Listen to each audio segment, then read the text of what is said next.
নমস্কার বন্ধুরা, সবাইকে স্বাগত সত্যকথা চ্যানেলে। আপনারা খুব ভালো থাকুন, সুস্থ থাকুন, এই আমার কামনা। তো আমি আজকে রথযাত্রা নিয়ে কিছু কথা বলবো। আগামী 7 তারিখ অর্থাৎ 7ই জুলাই রথযাত্রা। তো সমগ্র ভারতবর্ষ জুড়ে এই রথযাত্রা উৎসব পালিত হয়ে থাকে। বিশেষত আমাদের পশ্চিমবাংলাতে এবং উড়িষ্যা প্রদেশেতে এই রথযাত্রা উৎসবের রমরমা। এটা আমরা সবাই জানি, কারণ পুরীর রথ ভারত বিখ্যাত। এই বিশেষ দিনে লক্ষাধিক লোক পুরীর রথের দড়িতে টান দেয় এবং নিজেদের পুণ্য অর্জন করে। এই রথযাত্রা উৎসব এমনই একটা উৎসব, সর্বধর্মের উৎসব বলে মনে করা, কারণ এই বিশেষ তিথিতে জগন্নাথ দেব, বলরাম দেব এবং সুভদ্রাকে 3টে রথেতে চড়িয়ে তাদের মাসির বাড়িতে নিয়ে যাওয়া হয়। বলা হয় সেখানে গিয়ে তাদের জ্বর হয়, এই জ্বরের পর তাকে দুধ সাবু খেতে দেওয়া হয় এবং তাদের কলমি শাকের বিছানা, পুঁই শাকের বিছানাতে শুতে দেওয়া হয়। সেজন্য এই বিশেষ রীতিতে কিছু খাওয়ার মধ্যে নিষেধাজ্ঞা রয়েছে, সেগুলি আমার আজকের ভিডিও। কি কি খাবার খাবেন না, এই যে একটু আগে বললাম যে পুঁই শাক খেতে নেই, অর্থাৎ পুঁই শাক যেহেতু জগন্নাথ দেবের বালিশে রাখা হয়, সেই জন্য পুঁই শাক খাওয়ার নিষেধাজ্ঞা আছে। আর কি শাক খেতে নেই? কলমি শাক, কারণ কলমি শাকের বিছানাতে তাকে শুতে দেওয়া হয়, সেই জন্য এই দিনকে কলমি শাকও খেতে নেই, অর্থাৎ বারণ আছে। শাস্ত্রে বলা আছে এই দিন এই দুটো শাক যদি খান তাহলে কিন্তু আপনার বিপর্যয় হতে পারে, অর্থাৎ কোনো অশুভ ঘটনা ঘটতে পারে। তো সেটা যাতে না ঘটে তার আগে থেকে ব্যবস্থা নেওয়া ভালো নয়। আর কি খেতে নেই? এখনো তেঁতো জাতীয় খাবার খেতে নেই, অর্থাৎ উচ্ছে, করলা ইত্যাদি কোনো তেঁতো জাতীয় খাবার সেদিনকে রান্না করতে নেই বাড়িতে, গৃহস্থে। চতুর্থ মেন পয়েন্ট, যে কোনো অনুষ্ঠানে আমরা সেটা করে থাকি, যেটা করা উচিত নয়, এটা হলো আমিষ খাবার, অর্থাৎ মাছ, মাংস, ডিম বা পেঁয়াজ, রসুন এসব দিয়ে তামসিক খাবার যে রান্না বান্না করা, সেটা থেকে বিরত থাকতে বলা হচ্ছে। আমরা সবাই জানি যে তামসিক আহার গ্রহণ করলে শরীরের মধ্যে একটা উত্তেজনার সৃষ্টি হয়। সেই উত্তেজনা নিয়ে কিন্তু কোনো পুজো অনুষ্ঠানে ঠিকঠাক করে পালন করা যায় না, অর্থাৎ সেই ভক্তি শ্রদ্ধাটা মন থেকে আসে না, সেই পবিত্রতা মন থেকে আসে না। সেই জন্য যে কোনো পুজোর অনুষ্ঠানেতে শাস্ত্রে বলা আছে যে নিরামিষ আহার গ্রহণ।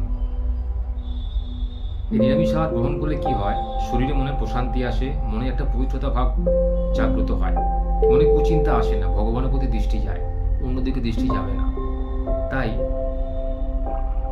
শাস্ত্রেতে এই নিরামিষ খাওয়ার উপরে একটা বিধান দেওয়া আছে। আর বিশেষ জিনিস যেটা আমরা দেখতে পাই যে কোনো অনুষ্ঠানেতে, পুজো পার্বণে, এখনকার ইয়াং জেনারেশনের ছেলেমেয়েরা কি করে? নেশাগ্রস্ত হয়ে পড়ে। অর্থাৎ পুজোটা মেন বিষয়বস্তু নয়, যেন নেশা গ্রহণ করাটাই বিষয়বস্তু। অর্থাৎ নেশা করে, আনন্দ করে দিনটাকে কাটানো যেন এদের মেন বিষয়বস্তু, উদ্দেশ্য। মাতৃ আরাধনা বেশিরভাগ ক্ষেত্রে দেখতে পাওয়া যায় এখনকার দিনে কালী পুজো কম আর মদ্যপান বেশি করে এখনকার জেনারেশনের ছেলেরা। এটা কিন্তু কোনোদিনই উচিত নয়। অর্থাৎ এই কাজটা করে কিন্তু কেউ যদি মনে করে ভগবানের আশীর্বাদ পেল, তাহলে কিন্তু তারা ভুল মনে করলো। কোনো পুজো অনুষ্ঠানেতেই কোনো মত্ততা, অর্থাৎ কোনো তামসিক আহার, অর্থাৎ যে আহার খেলে বা যে খাবার খেলে শরীরে মনে উত্তেজনা তৈরি হয়, সেই জাতীয় খাওয়া থেকে বিরত থাকতে বলা হয়েছে। এই যে দূরে থাকা, সংযম পালন করা, শরীর মনে সংযমতা না আনলে কিন্তু আধ্যাত্মিকতা হয় না। ভগবানের কাছে নিজেকে লীন করতে হলে, ভগবানের কাছে নিজেকে যেতে হলে শরীর মনে পবিত্রতাটা খুবই জরুরি।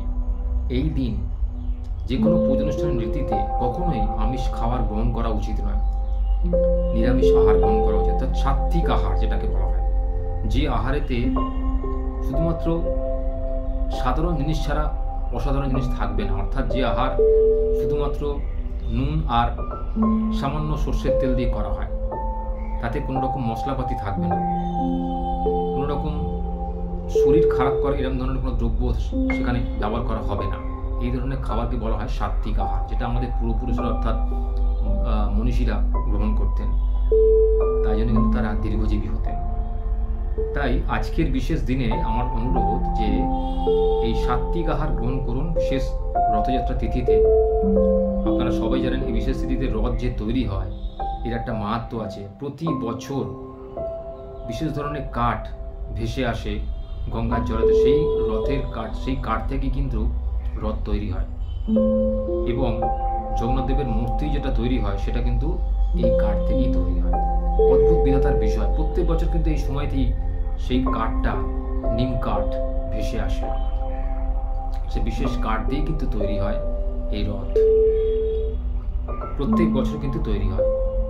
বর্তমানে আজকের দিনেতে এই রথযাত্রা কিন্তু ভারতবর্ষ বিখ্যাত, বলা বাহুল্য। পুরীর বা মাহেশের, হুগলি জেলার মাহেশের রথ আপনারা কজন গেছেন জানেন না, এই মাহেশের রথও কিন্তু খুব বিখ্যাত। তো এই দিনকে তাহলে এই সমস্ত কিছু আহার গ্রহণ করুন, অর্থাৎ যেগুলো বললাম সেগুলো বাদ দিয়ে তামসিক আহার, রাজসিক আহার খাওয়া ছেড়ে দিন সেদিনকে, অর্থাৎ মাছ মাংস খাবেন না, মদ খাবেন না। আমার মনে হয় এই দুটো জিনিস পরিহার করলে, এই কয়টা জিনিস পরিহার করলে কিন্তু এই দিনটা আপনাদের খুব ভালো কাটবে, আপনাদের পাপ থেকে আপনারা মুক্ত হতে পারবেন, আপনাদের পূর্ণ হবে এবং অবশ্যই আপনাদের শরীর ভালো থাকবে। এটা করার জন্যই উৎসব অনুষ্ঠান করা, ভগবানের আশীর্বাদ পাওয়া। তো আমি আর বাড়াচ্ছি না ভিডিওটা, আপনারা সঙ্গে থাকবেন, আমাদের সঙ্গে সাবস্ক্রাইব করুন। আর যদি ভালো লাগে অবশ্যই আপনারা বন্ধুবান্ধবের মধ্যে ছড়িয়ে দিন বিষয়টা, যে বিশেষ দিনে কী কী আহার গ্রহণ করা উচিত বা উচিত নয়। এবার চলি, আবার আসবো অন্য কোনো ভিডিও নিয়ে।